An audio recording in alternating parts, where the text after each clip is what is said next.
दोस्तों, क्या आप उस वक्त को इमेजिन कर सकते हो जब कंप्यूटर्स बेहद बड़े, खूब भारी और हमेशा डेस्क के साथ चिपके हुए ही रहते थे, जिनका इस्तेमाल करने के लिए आपको हर वक्त सिर्फ एक ही जगह पर रहना पड़ता था। खैर, अच्छी बात तो ये है कि तब के वे कंप्यूटर्स आज के लैपटॉप्स बन चुके हैं। लेकिन क्या आपने कभी इन लैपटॉप्स के इन्वेंशन के पीछे की दिलचस्प कहानी के बारे में सोचा है कि आखिर किस तरह से इस लैपटॉप को दुनिया के अंदर लाया गया होगा? अगर नहीं, तो आइए वक्त में थोड़ा पीछे चलते हैं और लैपटॉप के हैरान कर देने वाले इवोल्यूशन के बारे में पता लगाते हैं।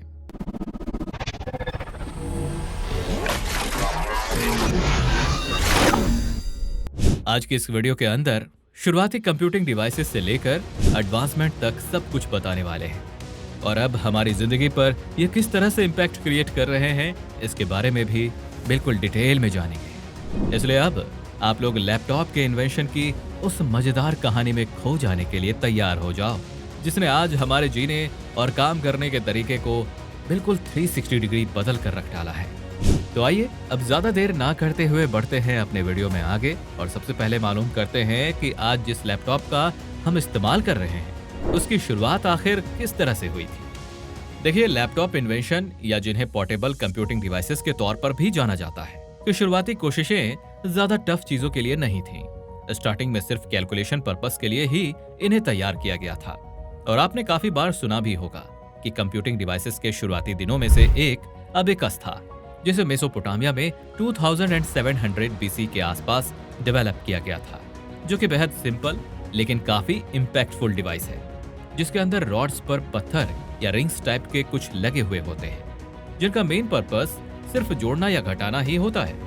आज के टाइम में बेशक इसे कंप्यूटर ना माना जाए, लेकिन यह उस वक्त का ऐसा कंप्यूटिंग डिवाइस था जिससे न्यूमेरिकल मैनिपुलेशन काफी इजीली हो जाया करती थी। इसके बाद आगे बढ़ते हुए हमारा सामना सबसे पहले कैलकुलेटिंग डिवाइसेस में से एक से होता है, जैसे एंशिएंट ग्रीस का एंटीकिथेरा मैकेनिज्म, जिसे लगभग 1901 के आसपास डिस्कवर किया गया था। ये वही डिवाइस है जिसे अक्सर दुनिया का पहला एनालॉग कंप्यूटर भी कहा जाता है।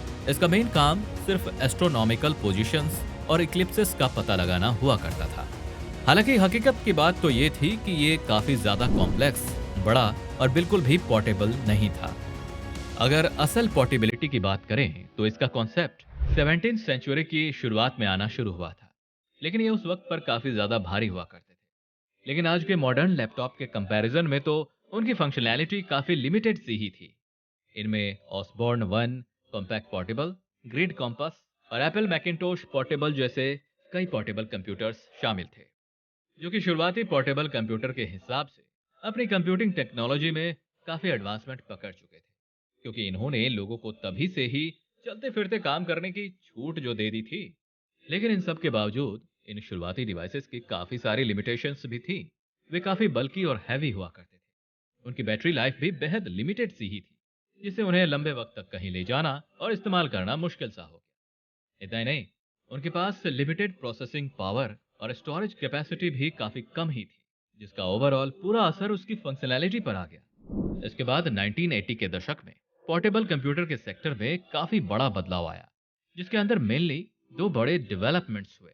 सबसे पहले साल 1982 में कॉम्पैक्ट पोर्टेबल ने अगले पोर्टेबल कंप्यूटरों में से एक के तौर पर हर किसी के दिल में धूम मचा डाली। बता दें कि इस सेक्टर में एक काफी इंपॉर्टेंट वक्त था, क्योंकि इसने कई सारे प्रोफेशनल्स को अपने साथ अपना एक पर्सनल कंप्यूटर कैरी करने की एबिलिटी प्रोवाइड कर दी थी। हालांकि यह हकीकत में पोर्टेबल डिवाइसेस के कंपैरिजन में काफी ज्यादा लगेबल था। इसका वजन लगभग 12 से 13 किलोग्राम के आसपास होगा। इसके बावजूद इसमें इंटेल 8080 प्रोसेसर, 128 केबी की रैम और 9 इंच की मोनोक्रोम डिस्प्ले मौजूद थी, जो कि उस वक्त पर मैक्सिमम लोगों के लिए एक बेस्ट सोल्यूशन बन गया था। आपको मालूम नहीं होगा, लेकिन साल 1980 के दशक के इस डेवलपमेंट ने पोर्टेबल कंप्यूटर और लैपटॉप के लिए उसी वक्त बेस तैयार कर लिए थे, जो तब से ही हमारी आज की टेक्नोलॉजी का एक बेहद जरूरी हिस्सा बन चुका है। इसके बाद दोस्तों 1990 और 2000 के दशक की शुरुआत में लैपटॉप के इनोवेशन में एक बहुत ही बड़ा ट्रांसफॉर्मेटिव एरा देखने को मिला। इस ड्यूरेशन के दौरान हार्डवेयर और डिजाइन दोनों में काफी तगड़ी तरक्की हुई, जिससे बल्कि और भारी मशीनें बदलकर स्लिम और ज्यादा पावरफुल लैपटॉप्स में चेंज हो गए। बता दें कि 1990 के दशक में लैपटॉप काफ़ी सारे लोगों के लिए काफ़ी अफोर्डेबल और एक्सेसिबल हो गए थे, जिससे डेल, एचपी और तोशिबा जैसे मैन्युफैक्चरर्स बेहतर प्रोसेसिंग पावर और बेहतर डिस्प्ले के साथ पोर्टेबल कंप्यूटर्स की प्रोडक्शन शुरू करने लगे। क्योंकि लैपटॉप जो होते हैं वे कंप्यूटर के मुकाबले अपना कुछ हिस्सा कम कर लेते हैं, वहीं साइज और वजन के मामले में भी काफ़ी मैनेजेबल हो जाते हैं। इसी दौरान हमारे लिए सबसे बड़ी अचीवमेंट्स में से एक लिथियम आयन बैटरी को अपनाना भी शामिल हो गया, जिसने बैटरी की लंबी लाइफ प्रोवाइड की और लैपटॉप को असल में पोर्टेबल बना दिया।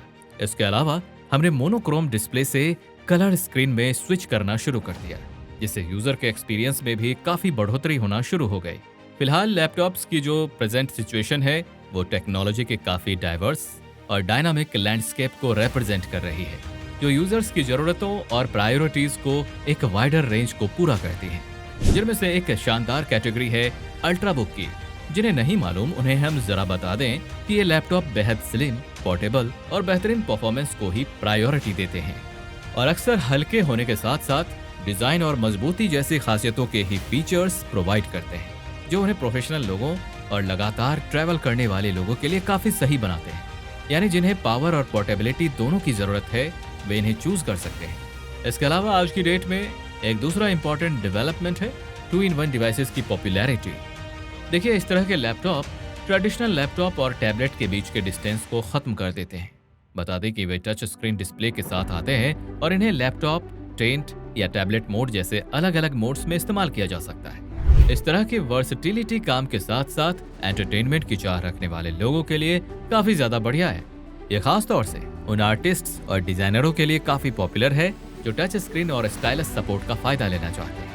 एंड फॉर द हार्डवेयर, आज के लैपटॉप में प्रोसेसिंग पावर, बैटरी लाइफ और डिस्प्ले टेक्नोलॉजी में पहले के मुकाबले काफी बेहतरीन सुधार देखा जा सकता है। सॉलिड स्टेट ड्राइव यानी कि एसएसडी के आने से और पावरफुल प्रोसेसर के इंटीग्रेटेड होने की वजह से आज के मॉडर्न लैपटॉप काफी ज्यादा फास्ट परफॉर्म करने लगे हैं। इसके अलावा आजकल तो इन लैपटॉप्स में 4K और OLED स्क्रीन के साथ हाई रेजोल्यूशन डिस्प्ले भी काफी ज्यादा पॉपुलर होने लग गई है, जो कई तरह की अलग अलग एप्लीकेशंस में यूजर के लिए विजुअल एक्सपीरियंस काफी एनहांस कर रही हैं। और अब तो ये सारी ही टेक्नोलॉजीज धीरे धीरे इतनी ज्यादा एडवांस होती जा रही हैं कि इनके बारे में जितनी नॉलेज लो उतनी कम पड़ जाए।